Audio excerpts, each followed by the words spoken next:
بسم الله الرحمن الرحيم لا حول ولا قوة إلا بالله العلي العظيم الحمد لله رب العالمين وصلى الله على سيدنا ونبينا أبي القاسم المصطفى محمد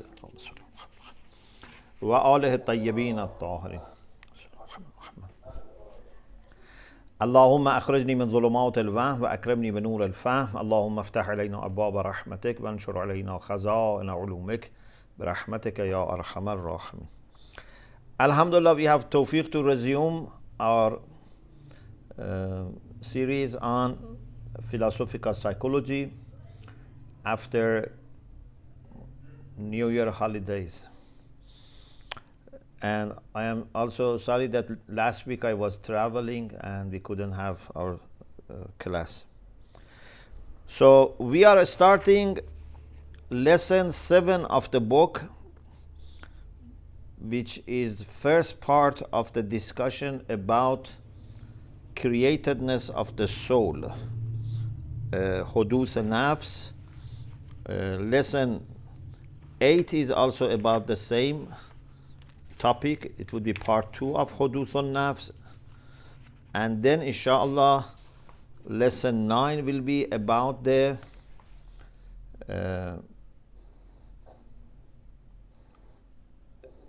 motion in nafs.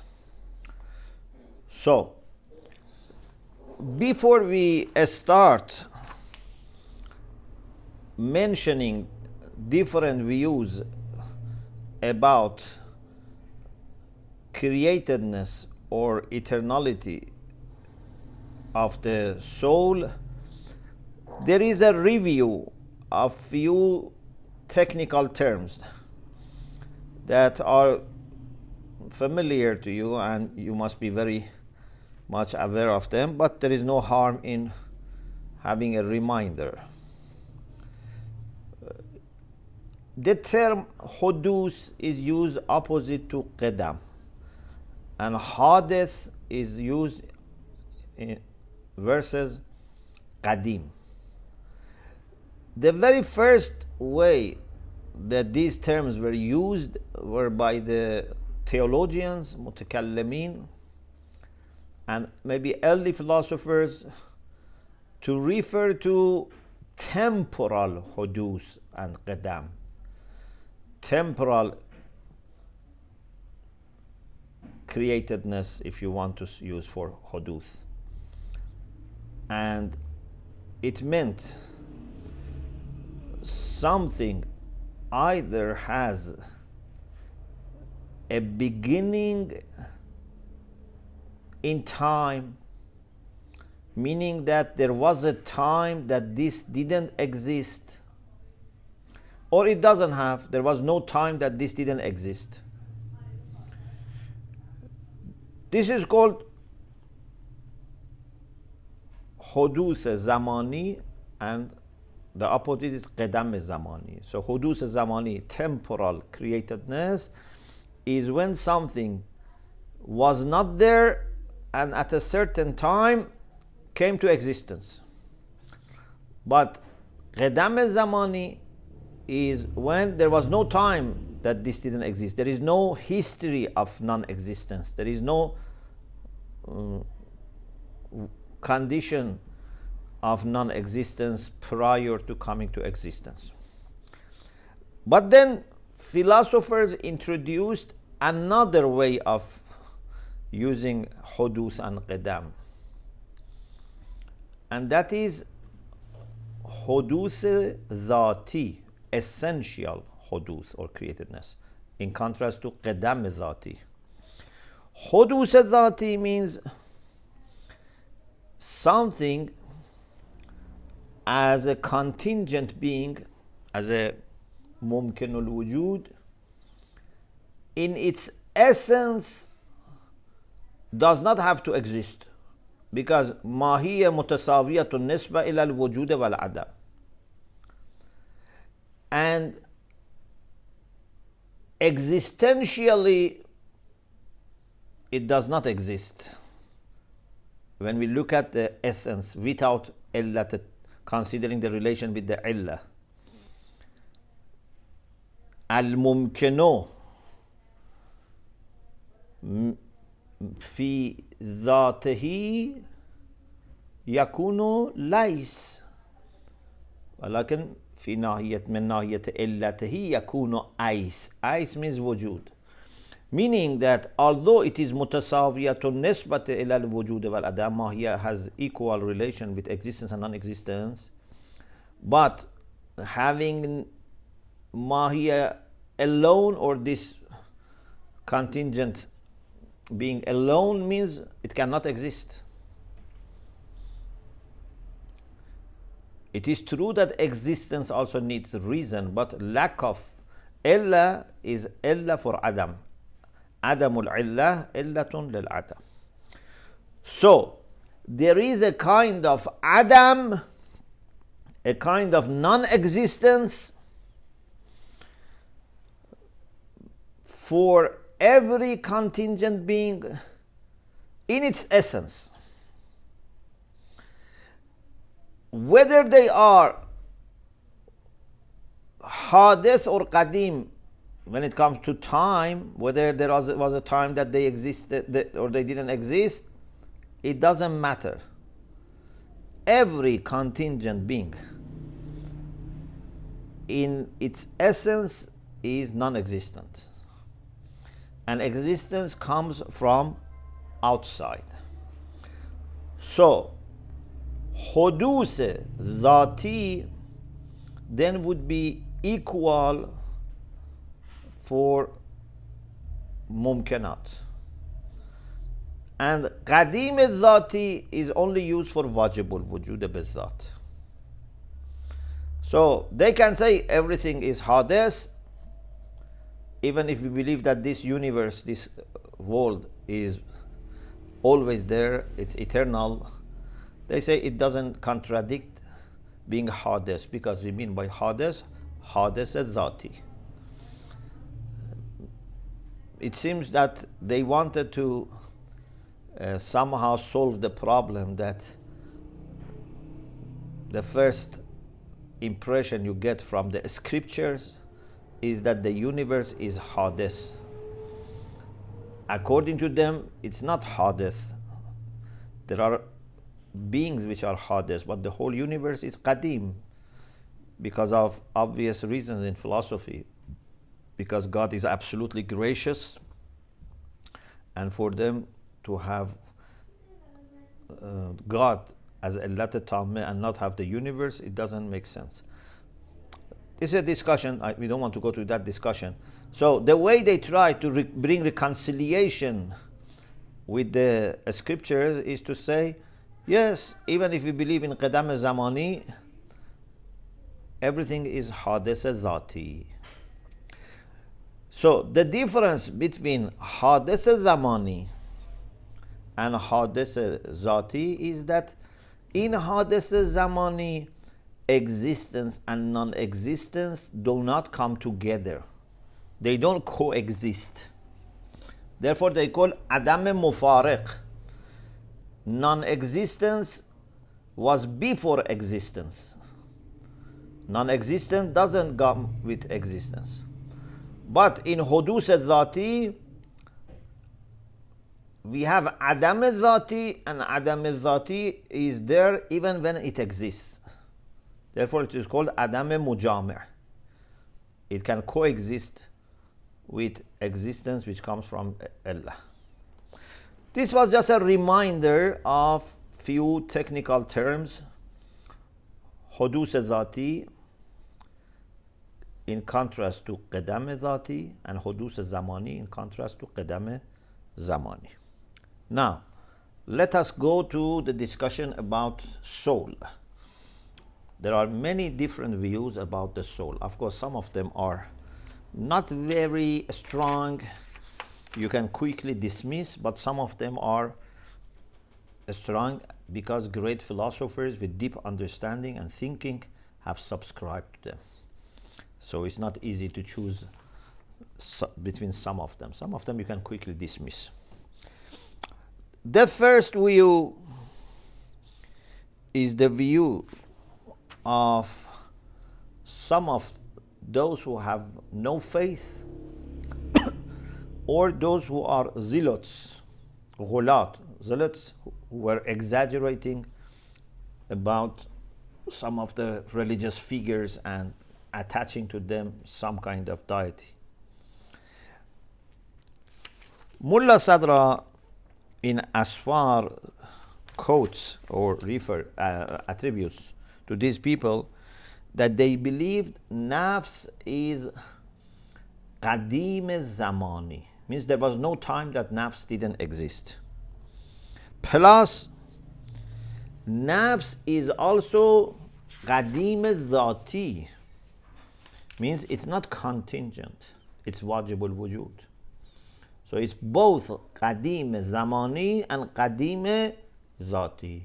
It was always there and it didn't need any Allah.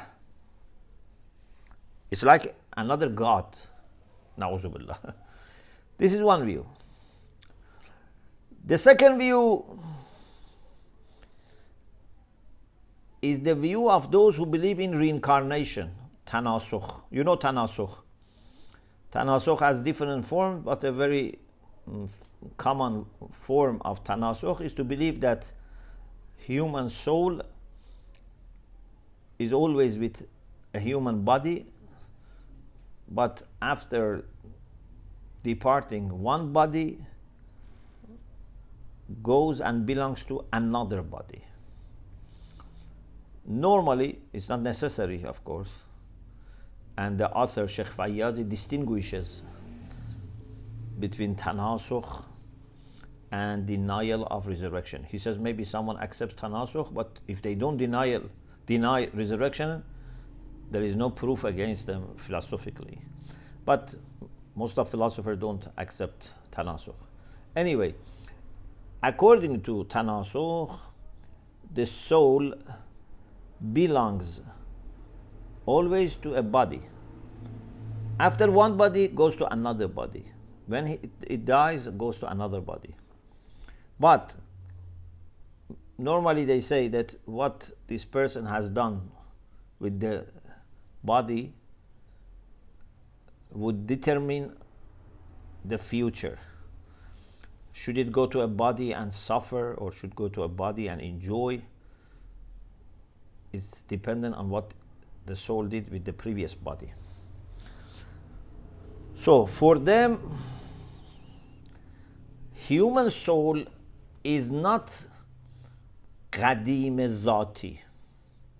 It's not another wajibul wujud. It's not another God. But it is qadim zamani. There was always body, there was always soul, and soul keeps moving from one body to another body. Of course, I personally believe that maybe those who believe in reincarnation, they can believe that human soul is hadith zamani as well. They don't need to say it's eternal, because body is not eternal. But this is the way is reflected in the books that the author quotes from.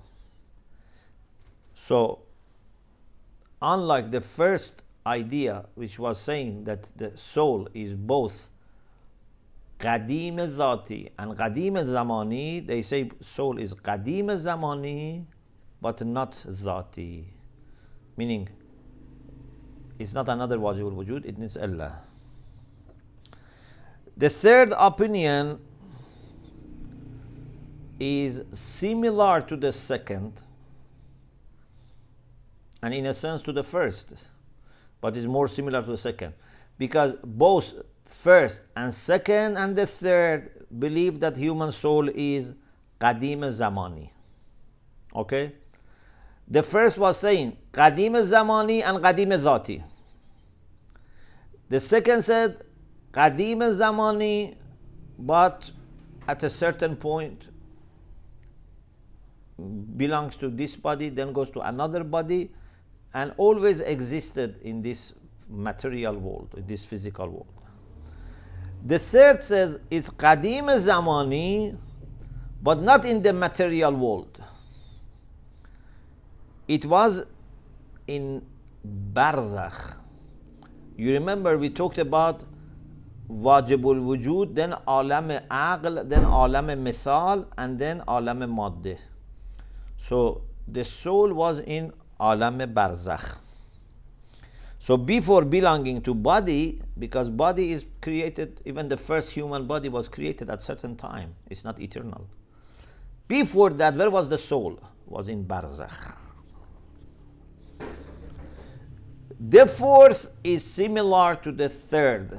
Of course, it is similar to the second and to the first, because it believes that it is qadim zamani, but it has more similarity with the third.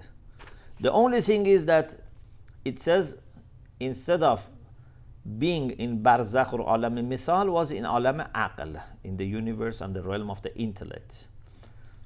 So in the physical world, there was no time that the soul didn't exist, but before body, it was in alam aql. This is attributed to Plato and some of the people who were like Plato. The fifth is saying that soul is not qadim zamani. It's only older than the body.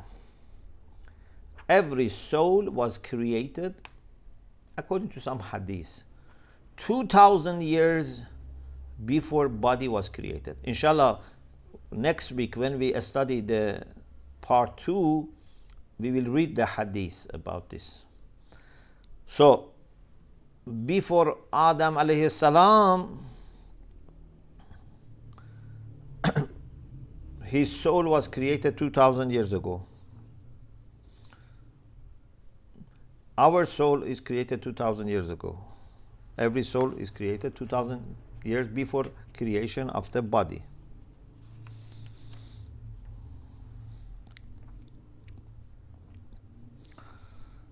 Then after the body, the soul continues its life. This is said by some hukama and mutakallimin, some philosophers and theologians. The sixth view is the view of Avicenna and peripatetic philosophers. They say soul is hadith zamani, but the difference between this view and the previous one, which was saying that it was created 2,000 years ago, is that soul is created at the same time as body. Soul could not be created before the body. But there is no relation between, or no direct relation between creation of the body and the soul. Soul is created independent from the body and then belongs to the body. Mullah Sadra had the idea that the creation of the soul is hadith zamani, like Ibn Sina, but with the same creation of the body and transformation in the body, the soul is created. Jismaniyatul huduth wa rawhaniyatul baqa.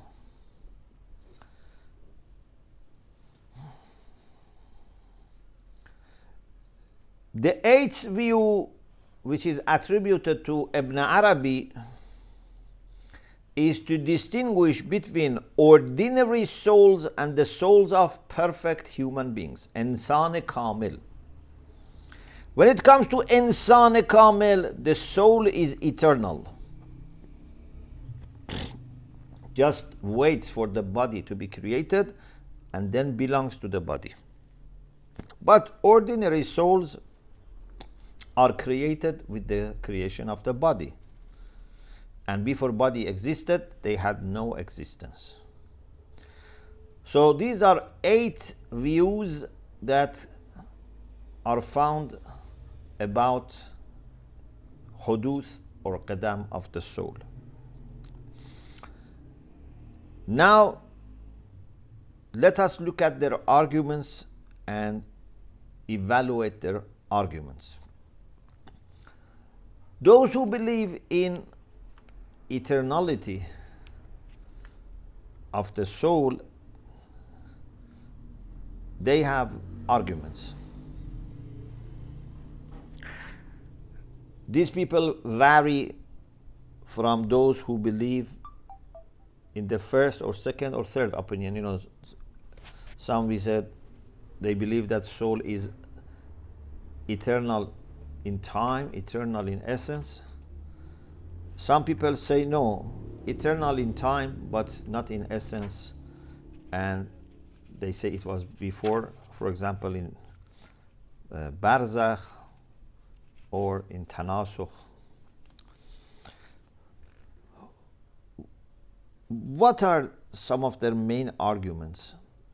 Number one, immateriality of the soul, tajarrud al-nafs. They want to use immateriality of the soul to prove that human soul must be eternal. You can guess how. They say,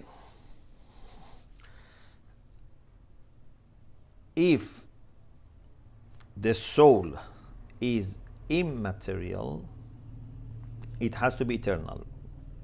Because if we say the opposite, it would have unacceptable outcomes and consequences. You say nafs is not mujarrad. If you say nafs is mujarrad, means we are in agreement.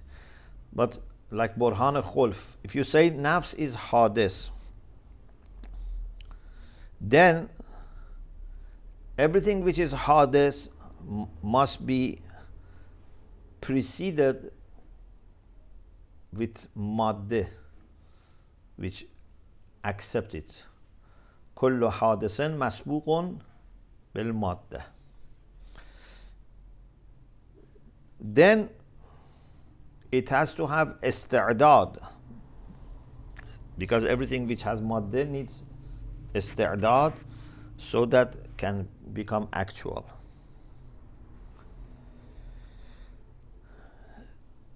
Then it all depends on nafs being maddi with استعداد. But we said nafs is mujarrad. So Burhan Khulf requires that it would not be hadis. If it was hadis, it had to be maddi, not mujarrad. The author says, as we saw in the last session, last discussion, he doesn't believe that if nafs is mujarrad, then it cannot be hadis. In other words, there is no correlation between hudus and maddiyah. Something mujarrad can be hadis, something hadis can be mujarrad, no problem. The second argument that they bring is eternality or eternity of the nafs. They say, here we mean eternality having no end. Because you have to remember, in English, sometimes eternal means has no beginning, sometimes eternal means no end, has no end, sometimes means has no beginning and no end. All of them can be called eternal. They want to use from the fact that soul is everlasting, has no end. They say, if nafs is not qadim, is hadis, then it cannot be abadi. It cannot be forever existing. Because they have a rule for themselves. They say, anything that didn't exist and then comes to existence is ka'in, is generated. And every ka'in can become corrupt or can be perished, becomes fasid, kawn fasad. Kawn fasad are for maddiyat. So if anything is abadi, it has to be azali. But then they have problem with this, because you have proved intellectually and religiously that soul has no end. So if it has no beginning, has no end, but if it has beginning must have end, but we said it has no end, but it must have no beginning. Anything which is hardest cannot be lasting forever. So if it is lasting forever, cannot be hardest. Sheikh Fayyadi says, we don't accept this correlation from every dimension and every aspect. We accept that there is a relation or correlation between abadiyya and azaliyya when it comes to something which is everlasting. So if something has azaliyat zati, has abadiyat zati, and vice versa. If something has always existed, there was no time that it didn't exist, then it will certainly be abadi, everlasting. But maybe we accept that nafs is abadi, and at the same time we say it's mumkin. It doesn't have to be wajib. So azaliyat zamani nafs does not correlate with abadiyat zamani nafs. There is no way to prove that. So we can accept that nafs is abadi zamanan, but hadis zamanan, not azali zamanan. The third argument is focusing not on nafs, but on the cause for nafs. The complete cause which creates nafs, it's either qadim or hadis. If it is qadim and eternal, its effect must also be qadim. Because if Illat Tammah existed in eternity, the effect must also exist in eternity.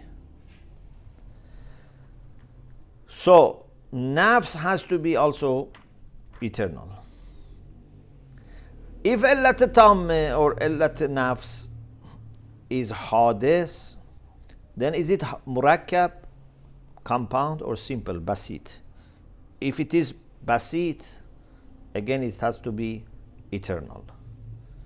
Because everything which is basit is mujarrad, and everything which is mujarrad is eternal. So nafs, according to this, will become qadim. If illa is murakkab, hadis and murakkab, then cannot create soul, because murakkab is always maddi. Maddi cannot create nafs which is mujarrad. So they want to say that there is no way to justify how nafs can be hadis when it comes to considering the relation between its effect, cause and itself. Sheikh Fayyazi says, we accept that nafs is created by an eternal cause, and still we don't accept that nafs is qadim, because according to him, ma'lul should exist in the container or in the realm of illah when illat tamme is not mukhtar. If illat tamme is qadim and mukhtar, it can decide that I don't want to create this ma'lul except later. Illat tamme mukhtar, even if it is mujarrad, can have hadith effects. But if it is illat tamme ghayr mukhtar, whenever illat tamme is considered in any realm, in any awalim, it must be accompanied by its effect. There cannot be a waiting condition. So these are the arguments for the people who believe in qidam nafs, eternity of nafs or eternality of the nafs. Those who believe in hudus nafs, like Mullah Sadra, like Ibn Sina, what are their arguments? One argument is based on considering haraka, motion of the soul. They say if soul existed before body, it has to be eternal. Because without body must exist. So it has been eternal without body. And therefore, it has to be in another body. And this leads to tanasukh. You know that Fayyazi says, tanasukh cannot be rejected intellectually. The problem with tanasukh is that they deny resurrection. If they accept resurrection, there is no problem. Not that it is correct, but as a possibility is okay, unless they deny resurrection. So the first argument is based on haraka or motion of the nafs, of the soul, and there are 6 premises here. Number 1, if nafs existed before body, it has to be immaterial, because before body it must be without madde. And this means that it has to belong to another body. And tanasukh is muhal, is impossible. So it has to be without body. Either it belongs to another body, which is leading to tanasukh, or it has to be without body. So it becomes mujarrad. Number 2, if nafs is mujarrad, it has no madde, it has no potentiality, it has no waiting condition. So it means that it must have all kamalat, all perfections which are possible. Anything mumkin becomes bil fi'l. Otherwise, nafs would have quwwah, and quwwah means to have madde and isti'dad. Number 3, if nafs has all its possible perfections, so in itself has to be perfect without any waiting condition. 4, if the substance of nafs is perfect, then it has to be without change, without transformation. It must be always the same. Number 5, if you reject transformation and change in nafs, then nafs has no haraka, no motion, because change has 2 types. One type is haraka, depends, is gradual. But we can witness and intuitively understand that nafs has harakat, especially harakat istikmali. We see in ourselves, for example, that our nafs is changing. Like when we learn things, we learn skills, we develop virtues. This is what we can understand by ourselves. So nafs then cannot be eternal, cannot exist before body. For evaluation, Sheikh Fayyazi says, the first premise is based on the idea that tanasukh, reincarnation, is wrong. But he says we don't have any intellectual argument against tanasukh. Of course, many philosophers argue against tanasukh, but he doesn't believe. Second premise is also wrong. That anything which is possible for mujarrad has to be belfel existing. This needs a proof that he believes is not complete. The second argument that they have is from the fact that the nafs needs instruments and tools, and body is like instrument for the nafs. They say if nafs existed before body, so what about the tools? Body is the tools, making the tools, but this was created before body, so it had no tools.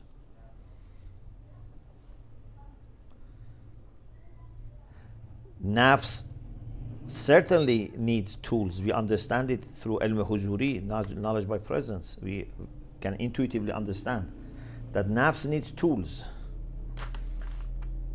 So therefore, nafs could not have existed before body.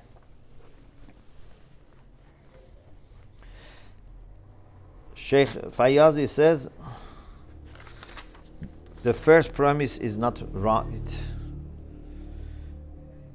There is no need that nafs should have been perfect if it existed.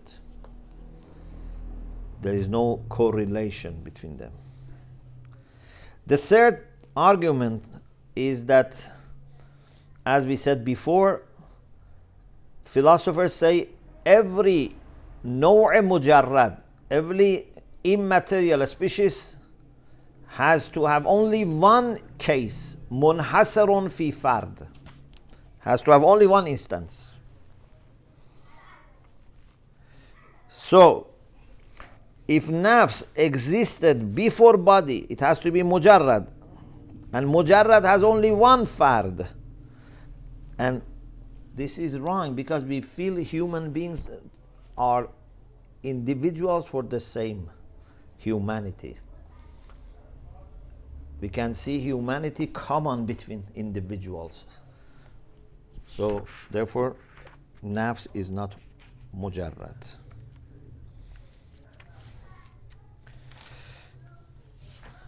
Sheikh Fayyazi doesn't believe in this, and he says if this argument was correct, you know the argument we mentioned before. The argument is that if kathra was possible, kathra is either no or jins or fast or zati. If it was jins or no or fast, he could not have ever existed. If kathra was araz, lazim, again, could not have been existing because every one has to be many. So it's araz mufariq. When it's araz mufariq means there must be a madde that sometimes accepts this and sometimes doesn't accept this. This means then it's not mujarrad. We suppose that it is mujarrad. So if it is mujarrad, it has to be munhasarun fi fard. He doesn't accept this and mentions a counterexample, and he says that, for example, if this is the case, then every naw' mujarrad, if every naw' mujarrad has to be munhasar fi fard, every jins mujarrad has also to be munhasar fi fard. We shouldn't have anwa'.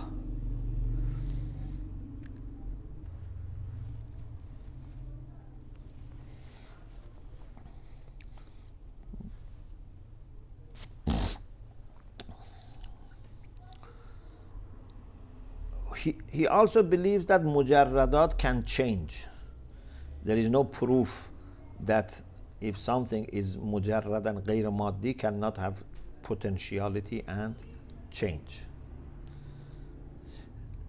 Then he says, although all human beings share humanity, but there can be also differences in their humanity.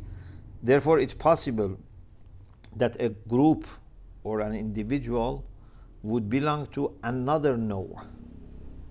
We don't need to say all of them are from the same type. The next argument for hudus is ta'til ya tanasukh, suspending or reincarnation.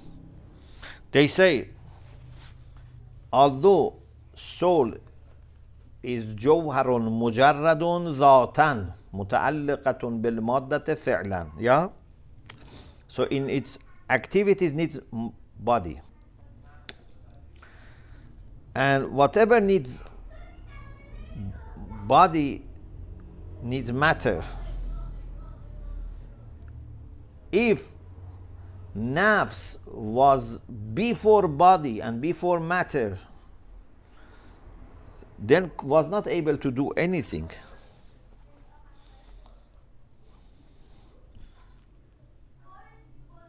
But if you say it existed before and you want to say it was through tanasukh, it had to do something, because this body was with another soul and was active.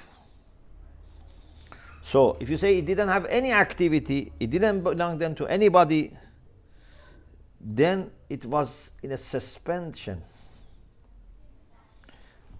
But we know that in creation, the creator who is wise would not keep anything useless, anything which has no function, which has no effect.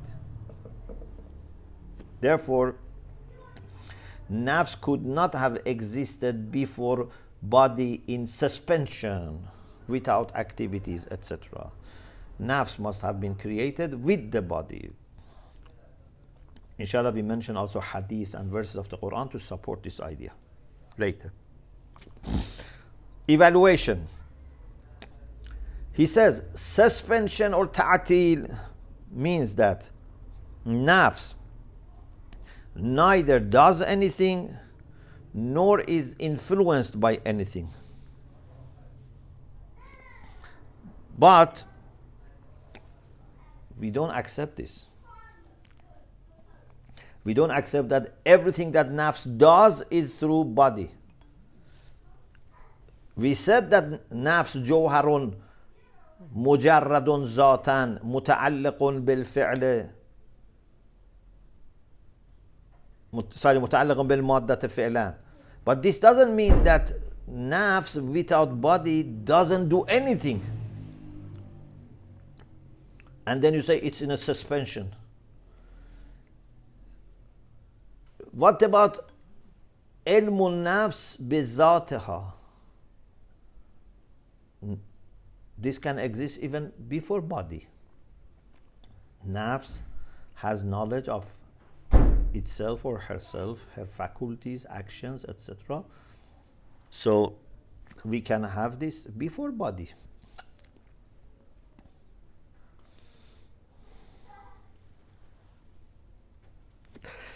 In the footnote, he says, inshallah, we will explain later, that, for example, the spirits, the souls of the prophets and imams were created before everything else, and they were mashghul, they were engaged with glorification of Allah and praising Allah subhanahu wa ta'ala. So they were doing something without body, without even the whole physical world being created, they were doing something.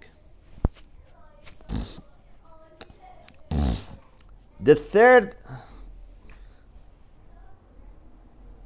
premise, which was against reincarnation, he says we don't have problem with reincarnation unless it wants to deny resurrection.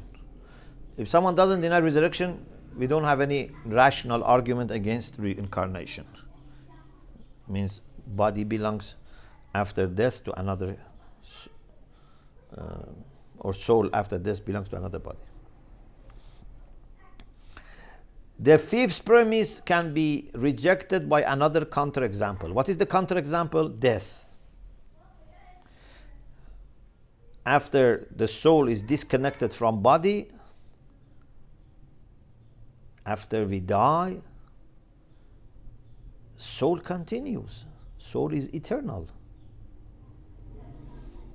How are you going to explain soul without body at that time? Okay, explain it also in the same way when soul is without body before body. How can soul be without body after death? Can be used to explain the condition of soul before birth. And the next problem or criticism is that complete suspension is a problem. Do you have class now? Do you have class? Okay, I will finish in 2-3 minutes. So the first and second and third criticism we mentioned. The fourth and last criticism is that we are not against partial suspension. If something leads to accepting that soul forever will be completely suspended without any action, this is a problem. But there is no problem that for some time, even if it looks long, but for some time soul is suspended and then later belongs to body, like in barzakh is suspended, then on the day of judgment again will belong to body and functions. There is no problem with that. We don't have any intellectual argument against this. So Sheikh Fayyadi is questioning the arguments for people who believe in eternity of the soul. He also questions intellectual arguments for those who believe in createdness of the soul. Why? Because he wants to say that this is a question that can only be understood from the scriptures, from Kitab and Sunnah, and reason is silent. Reason cannot prove this way or the other way. Inshallah, in the next session we will have part 2 of this discussion. We will first study arguments from the Quran and Sunnah in favor of Huduth or Qadam, and then we will see what the author believes, again based on the Quran and Sunnah. Alhamdulillah Rabbil Alameen.